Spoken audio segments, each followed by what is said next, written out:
bon endroit, au bon marché.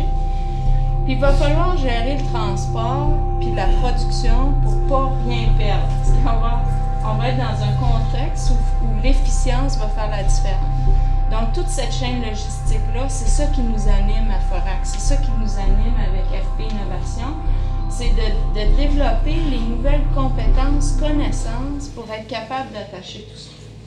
On reçoit le bois de la forêt produit le bois, puis ce qui est vraiment particulier dans ce secteur-là, c'est qu'elle produit un panier de produits. Hein.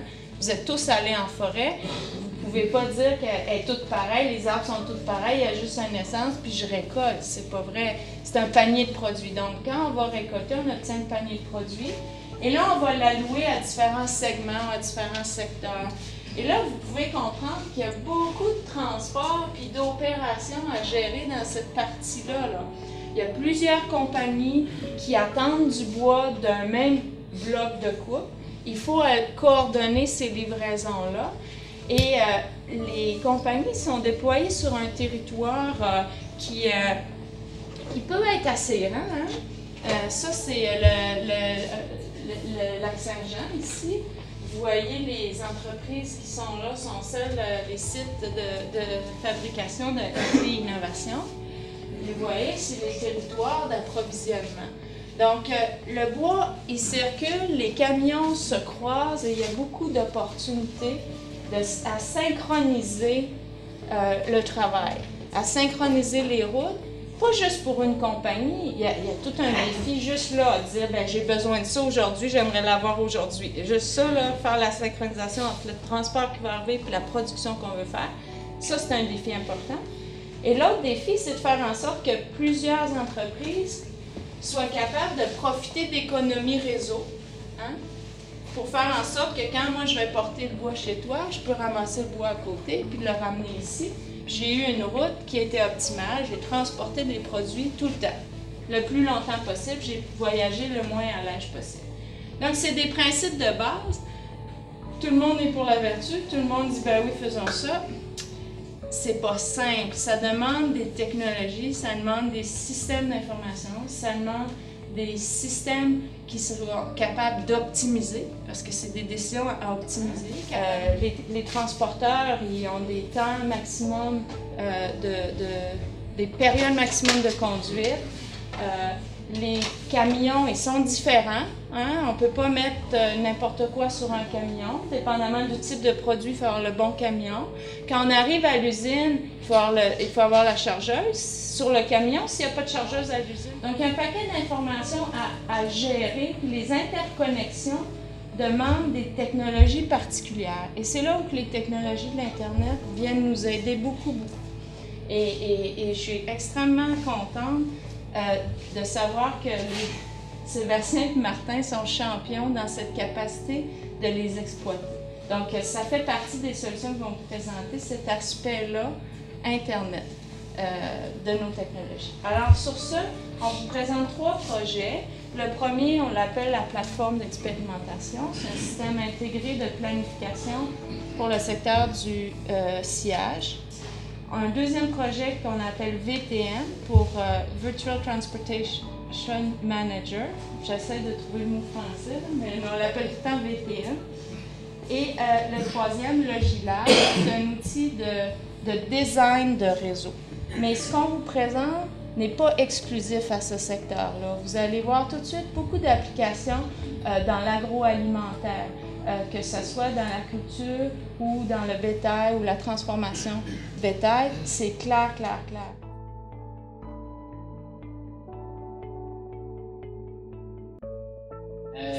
Donc, le premier projet que je vais vous présenter, c'est la plateforme de planification Forac. C'est un gros système, puis très complexe, mais avant de commencer, j'aimerais vous parler un peu c'est quoi les processus divergents. On a glissé quelques mots. En gros, un processus divergent, c'est qu'on a une matière première, par exemple ici un poulet, puis qu'on va couper ou dépecer, ou peu importe le mot, mais on va faire une variété de produits avec cette matière première. Supposons qu'il y a un événement particulier qui arrive, donc ici un Super Bowl, on va avoir une demande très, très augmentée pour un produit en particulier. Puis ça va faire aussi qu'on va avoir un impact sur nos autres clients, sur les produits qui sont connexes à à ce produit qui a été augmenté comme pour la demande.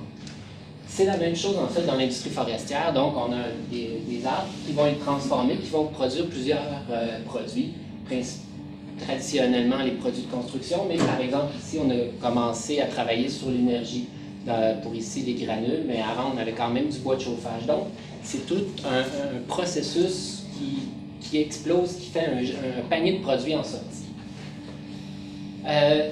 Pourquoi on a fait de la plateforme? Tout d'abord, c'était pour être capable de faire une plateforme multi-agent. Multi-agent, en fait, c'est pour être capable de disperser, si on veut, le travail du logiciel en ensemble.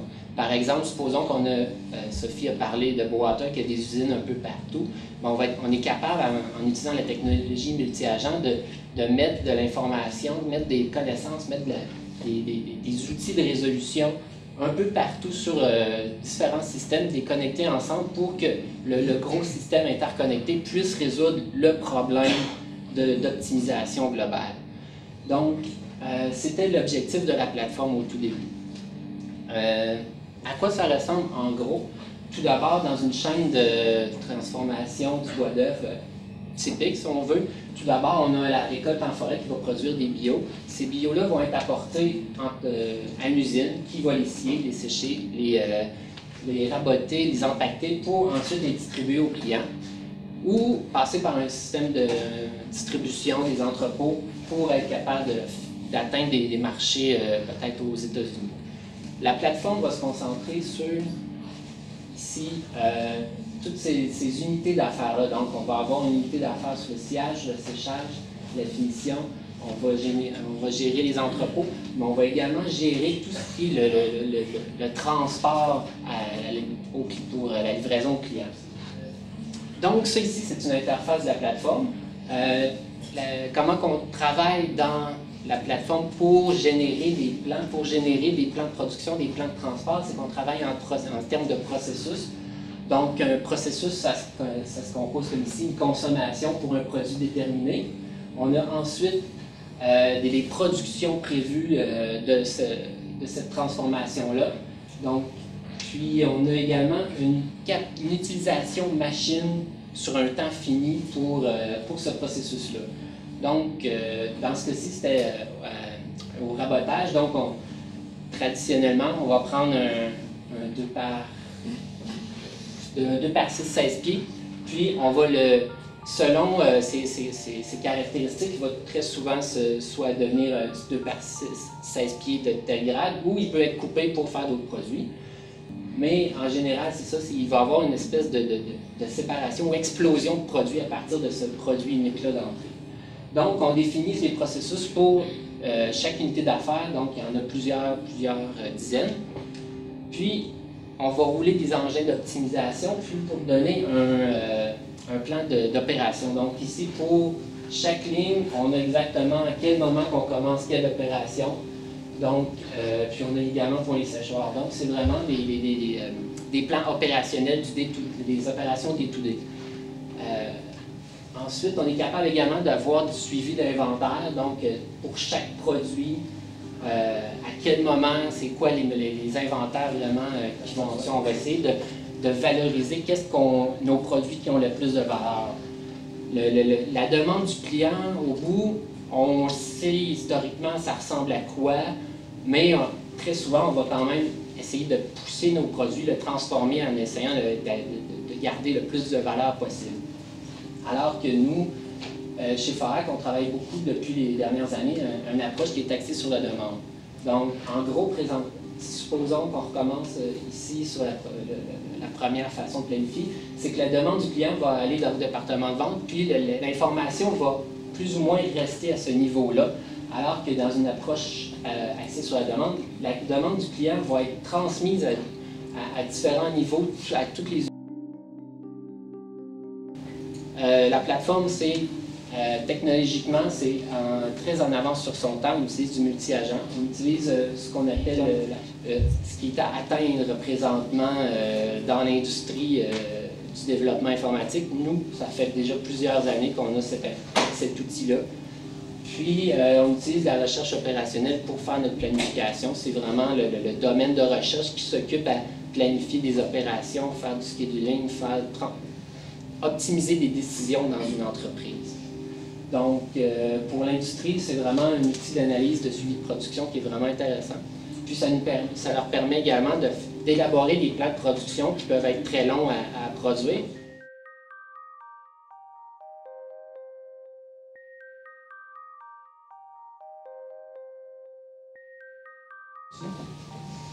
Quels sont les objectifs de VTM à la base? C'est de réduire les coûts de transport. On parlait tantôt d'énergie ou d'expression vert, être vert. Aussi, on a la réduction des émissions de gaz à effet de serre. Contrôler, visualiser les inventaires de fibres, réduire le temps de réponse pour prendre des décisions. C'est ça. Pour un meilleur routage, c'est ça. C'est construction des meilleurs itinéraires pour les caillettes, les dépôts. Quand on parle de réduction de coûts de transport, c'est tout ce qui est les coûts reliés à l'utilisation d'un camion, que ce soit les frais d'immatriculation, l'amortissement des coûts d'achat, le salaire du chauffeur, etc. Alors, qu'est-ce que le VTM? C'est ça, c'est une nouvelle façon de réaliser la répartition des camions. C'est sur une base régionale. C'est plus en fonction d'une compagnie, c'est en fonction d'une région, d'être collaboratif. L'application est entièrement web, il n'y a rien à installer chez un client. Ce n'est pas des bonnes vieilles applications client-serveur. C'est plus l'approche que Sébastien parlait, orienté service.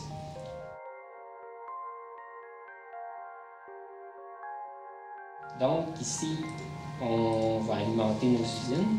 Donc on va avoir une alimentation à partir de la forêt. On va avoir un coût qui est de... Je crois que c'est ici. Notre distance, normalement, quand on met nos unités sur la carte, on calcule tout de suite la distance en kilomètres entre les deux unités. Une filière plus énergie qui va créer des granules, qui va avoir une usine de production d'électricité et de vapeur. Donc, l'idée, c'est vraiment de faire quelque chose de relativement simple. On peut vraiment voir des informations intéressantes comme la capacité annuelle. Puis ensuite, on peut optimiser ce réseau-là. C'est des fois une petite décision très minime, peut avoir un impact sur le réseau global, un peu comme j'expliquais au début avec mon histoire de poulet et de Super Bowl.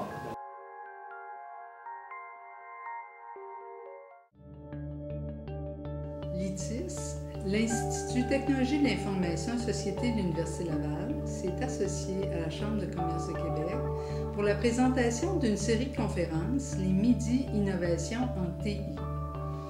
Ces conférences, financées par le ministère de l'Éducation, Loisirs et Sports du Québec, ont pour but de mettre en valeur le travail des chercheurs dans le domaine des TI et la communauté des gens d'affaires de Québec. Les chercheurs et chercheuses qui présentent des innovations dans le cadre des conférences des Midi Innovation TI proviennent de l'Université Laval ou de partenaires dans le domaine de l'enseignement. Dans le cadre de cette série, le Cégep de Limoilou, le Cégep Lévis-Lauzon, la Chambre de commerce, TÉLUQ et Pôle Québec Chaudière-Appalaches sont les partenaires de l'ITIS dans la présentation des travaux des chercheurs. Nous espérons que ce balado vous aura plu.